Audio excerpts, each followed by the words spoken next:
Good morning, everybody.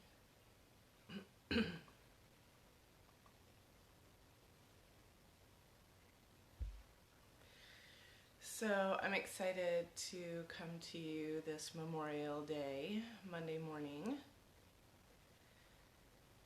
I've got some interesting subject I want to speak on today because of a question a student came to me with over the weekend. So I want to mention, and this is actually going to feed right into into the subject. So every day I come on, I do the same thing, right? I have a ritual. I smudge. We usually take a moment and go into meditation and call in our guides and our ancestors. Hey Tom, good morning. And there's more to this than just sort of doing something over and over again. And I'm going to talk a little bit about that in a minute. So anyways, if you have, your smudge at home and that speaks to you, or you're working with your selenite. Good morning, Svetlana. Hiya. Good morning, everybody. Hey. Hey, Camila. Good morning. So we're going to be talking about holding sacred space. And but before we do that, I want to set the container, and I'm going to talk about that a little bit. So again, if you have smudge at home or anything that you're working with to sort of set your intentional container for doing your spiritual practice in the morning, go ahead and get that set up. So then we'll take a few moments to just sort of connect to our breath and get into that receptive space. So let's close the eyes. We'll connect to the breath. So just follow the breath into the right side of the heart.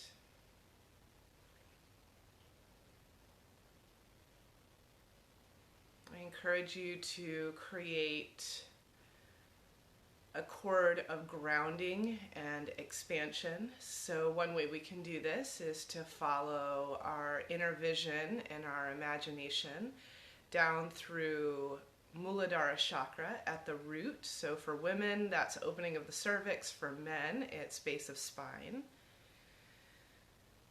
And just watching and following that flow of energy from the base of the spine down into the center of the earth. And then inhaling from the center of the earth, back up through all the different layers of soil, stone, and water. Bringing it back up into the base of the spine, up into the low belly, height of navel, heart. And then we'll move into the ascension aspect of this grounding cord. So we'll lift our awareness up through the throat, space between the eyebrows, crown of the head. See, sense, and feel as the energy lifts easily and effortlessly above the crown of the head, up through the atmosphere towards the sun, the stars, and the moon. And just breathing into a sense of expansiveness here, opening up. Opening up into a space beyond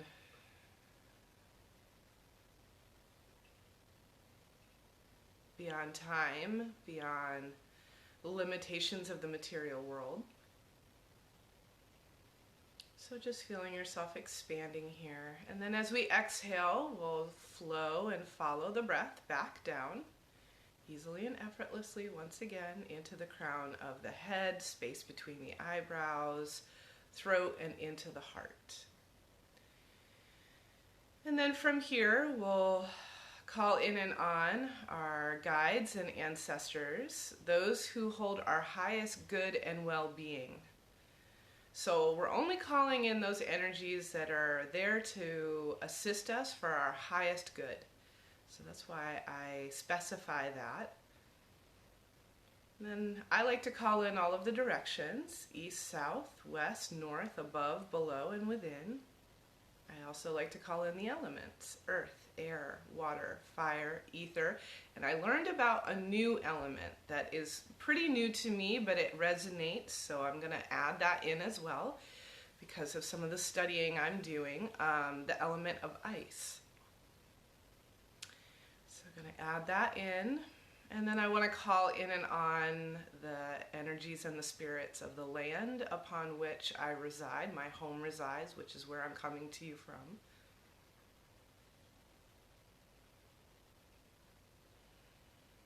Good. And then I encourage you to set any intentions, offer up any gratitudes, appreciations, anything to just begin your day.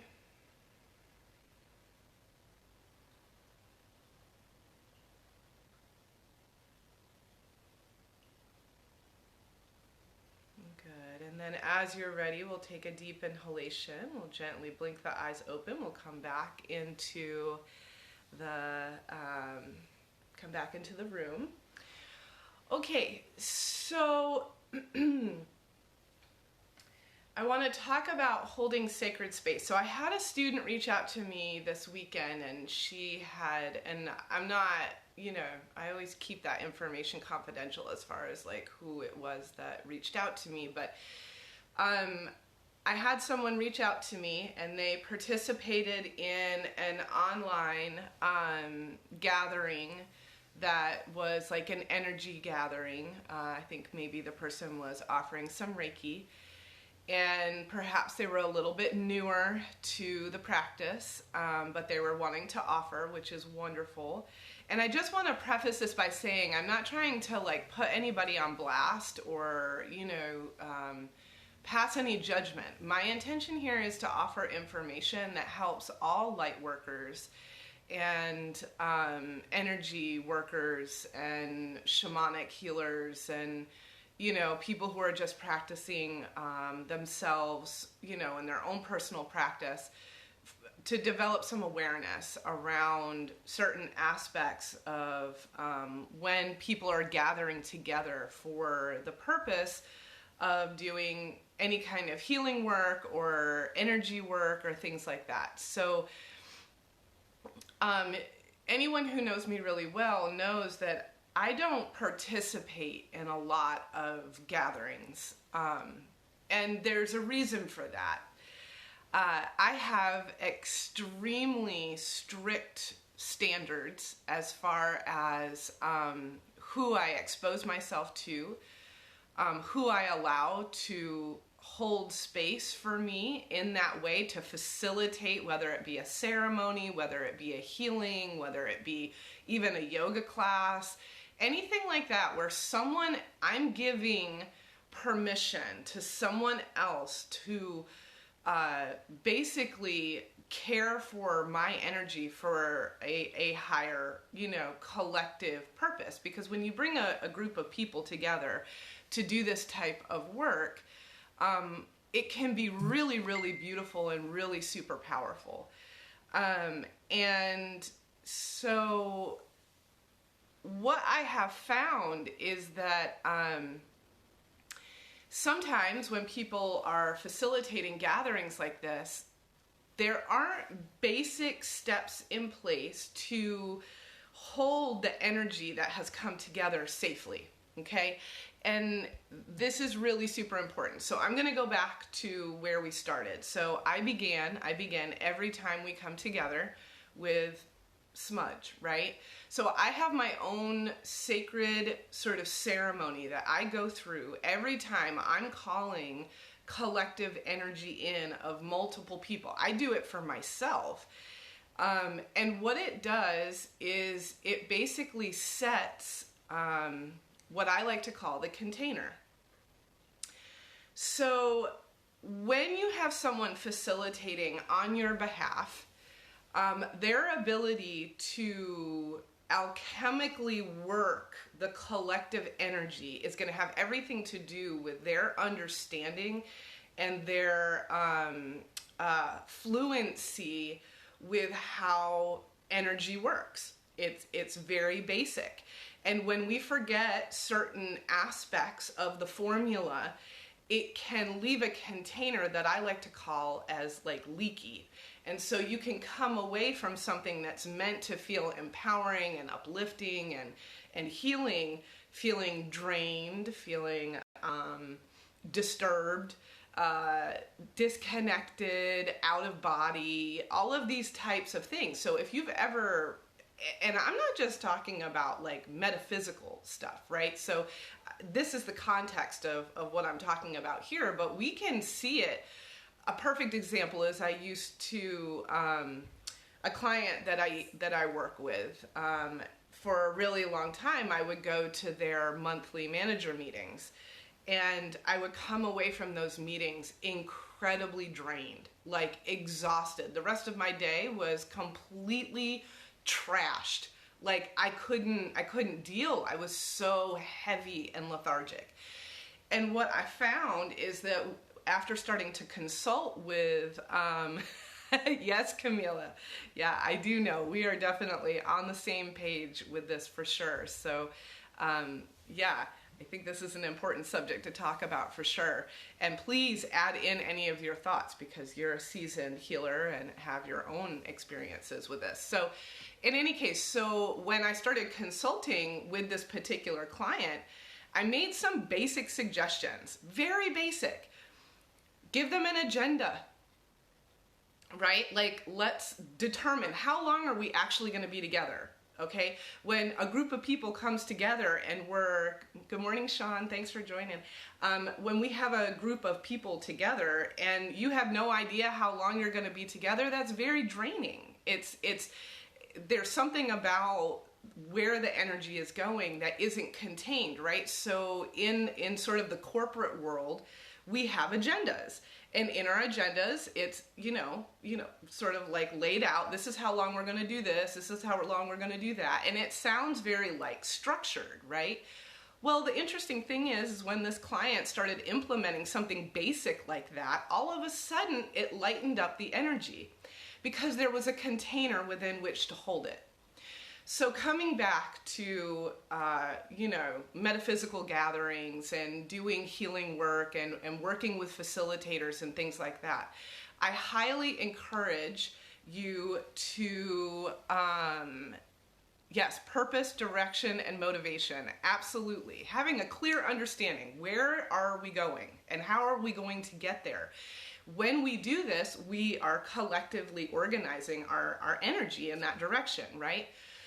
So I'm talking about this because this student of mine reached out to me and said, I came away from this gathering super disturbed and very ungrounded. It was meant to be uplifting, but I felt very uncomfortable when I was done with it.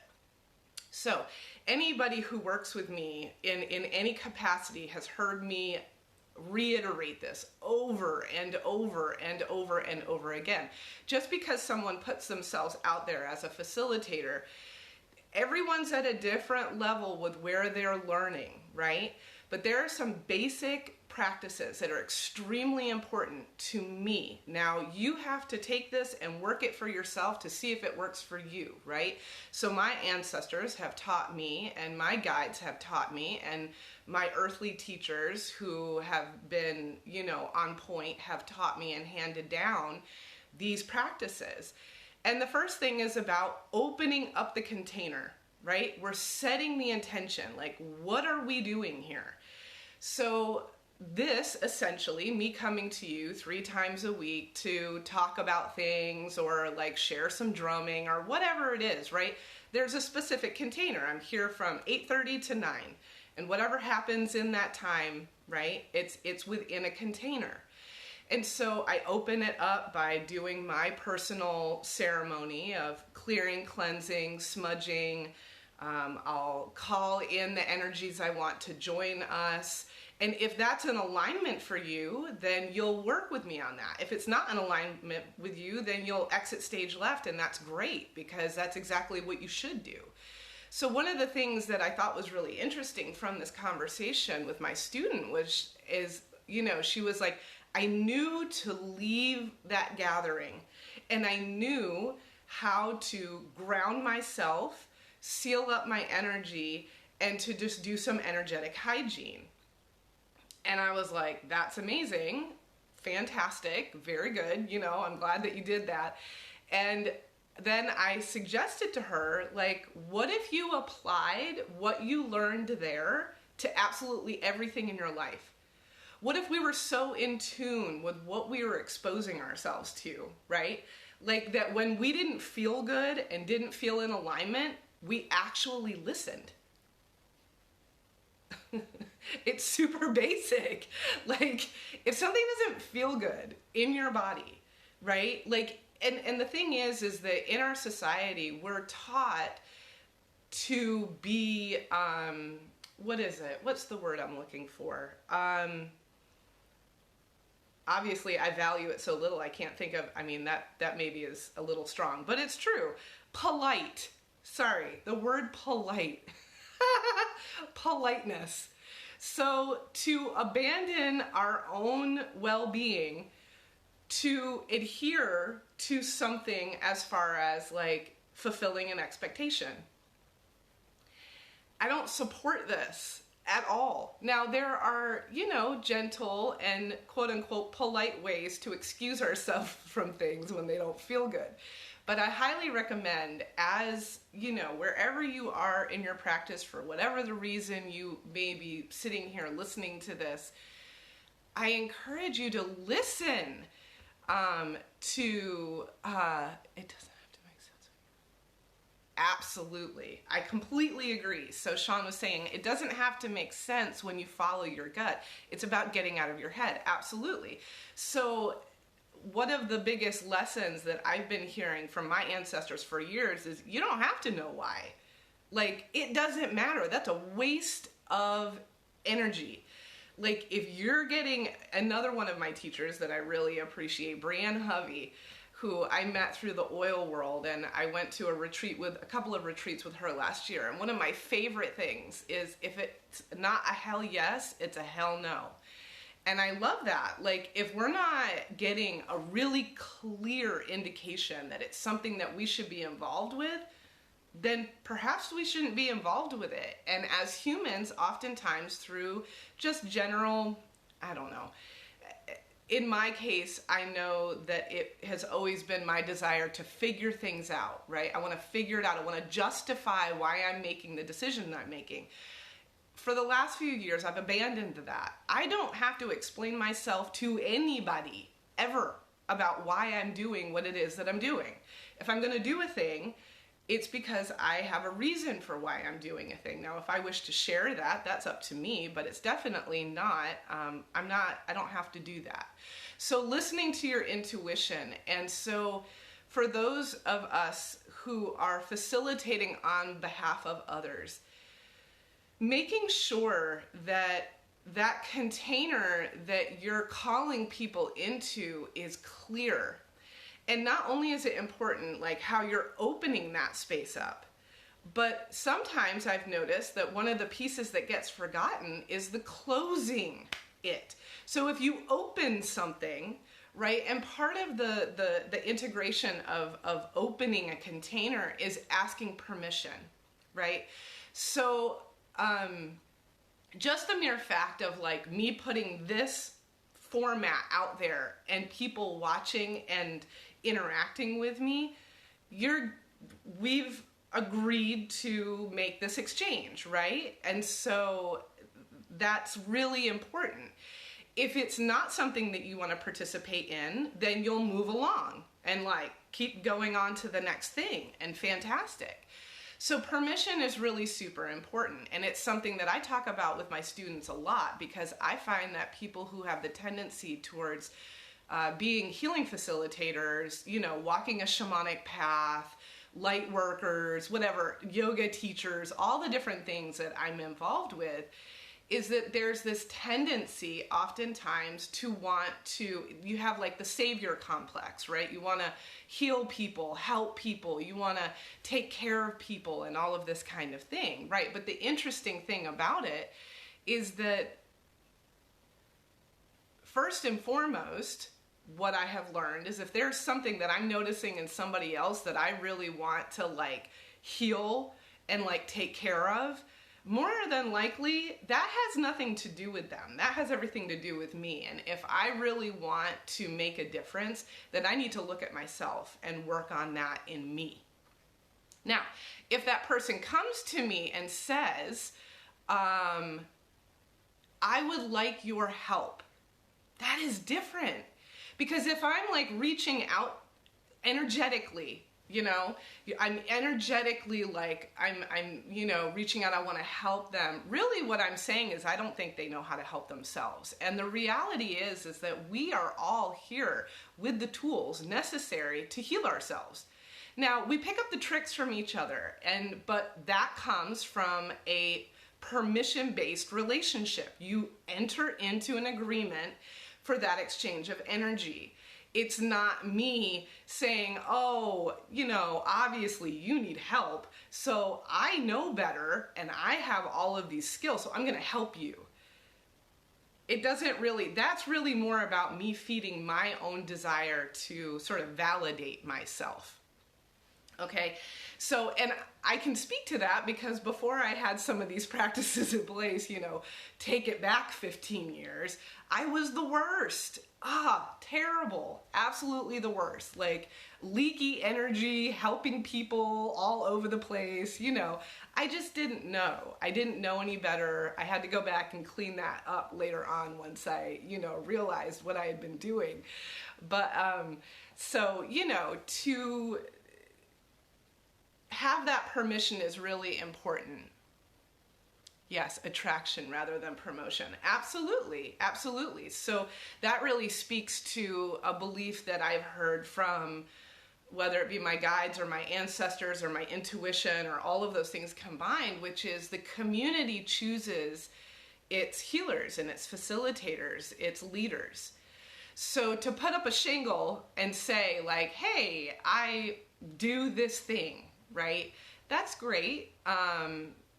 However, the thing is that those people who are meant to work with me, they're gonna find me because they're gonna find me.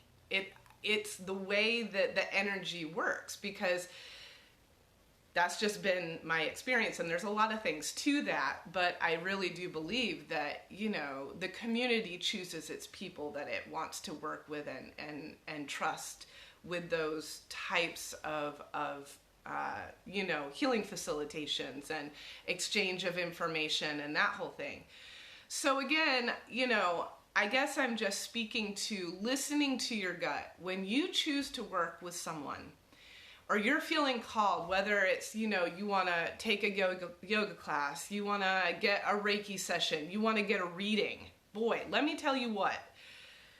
So I can go on a long rant about this, but thank you for the feedback, Sean. That's awesome. I really appreciate that. I think this definitely showed up really strongly for me because of this student reaching out to me this weekend, you know, in a little bit of distress. And so I definitely wanted to speak to it. But I remember once when I was younger, and it was before I had really, I will definitely rant on. So when I was younger and I had, I felt I got a natal chart reading. Well, this woman planted a seed. Now, granted, I know everybody's playing their perfect role and blah, blah, blah, whatever. Okay, cool. She said something to me that sowed a seed into my psyche that I have been living with. Like, granted, my relationship to that thing has developed a lot in me, but what it spoke to me on a soul level was for me to be extremely careful about what I say to people when they are working with me in that vulnerable space.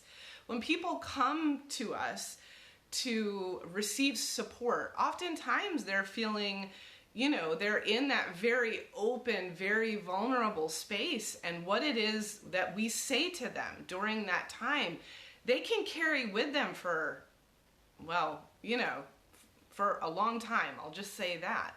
And so there came a point where I stopped receiving readings. I just stopped doing it. I was like, I don't need someone to work on my behalf with spirit.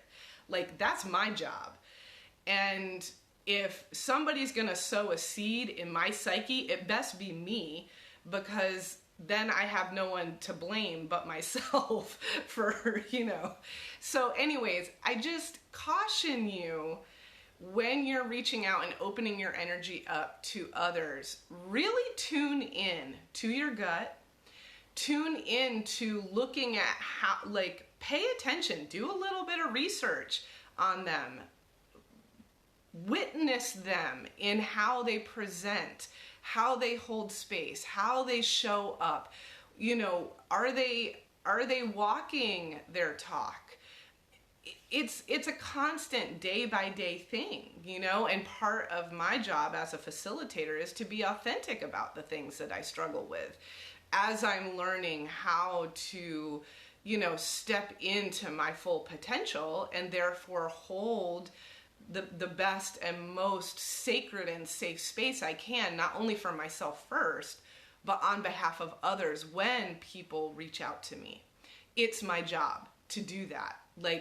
And to dive into those places that I need to look at, because people can only do the depth of work within themselves while I'm facilitating for them as I have done for myself. So my own personal practice and my own, development of healthy boundaries, my own development of self-protection and energetic hygiene and all of these different things that I share with others is deeply founded on my own personal practice. So, just be mindful. This is a time when people are seeking answers, they're seeking guidance, they're seeking a way to more deeply connect with themselves, which means perhaps they're opening themselves up to opportunities and gatherings and teachers and different things that, more so than they might have been before. And I think that's wonderful. And pay attention to how you feel. If you get a hell yes, then by all means.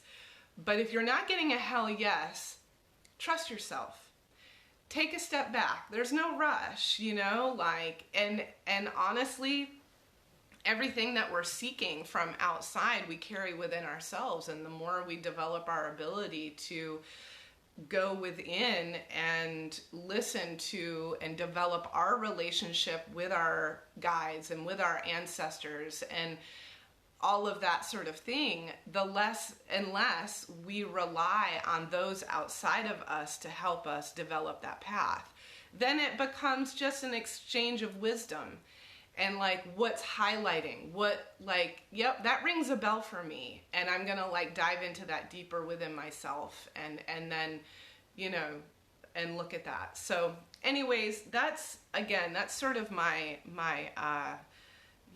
thoughts for today. I think it's really important because as important a lesson it is to have an experience like that, to come away from, a gathering and feel less than empowered, less than grounded, less than charged. It's the type of experience I would like people to have as little as possible. So anyways, the first thing is to just, listen to yourself and trust that and be mindful of who you're opening yourself up to. So, okay, those are my words for today. I have just a couple of minutes to sort of wrap up. So let's go ahead and find a comfortable seat and sort of close the eyes, and we'll just close the session out. So once again, always returning to our breath. Allowing our awareness and our attention to rest on the ribbon of our breath, always taking us back to ourselves, taking us back to connection to the earth and to the land, taking us to that within direction where we commune with the wisdom and the guidance of our ancestors and our guides. And just offer gratitude and appreciation.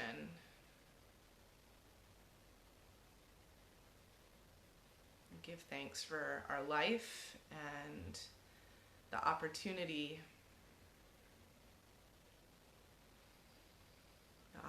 to grow and evolve. Good. So this concludes our time together this morning. I just want to thank you all so much for joining me. Please reach out with any questions, comments, requests of things that you'd like for me to touch on. I'll be back Wednesday and Friday. I'm also doing Inner Guide Flow on Wednesday night via Zoom, so I'll put the link out there. So that's a intuitively guided vinyasa class via Zoom. And then my Thursday class that I've been doing with Radiance, that's been moved to 11 o'clock. It's a Zoom class. You can register through Radiance. I'll put the link up. And it is at 11, and it's a gentle yoga class. So just a thought. And as we sort of sign off, I wanted to show you all this beautiful new drum that I made the last couple of days. This is a commission for someone in Minnesota. And I posted some pictures of this that you just can't really get the full breadth of because the way that the light is, you can't see it. But the way that the hide is, there's a place inside of it where when the light shines through it, it looks like fire. It's amazing. Anyways, so this is my newest commission.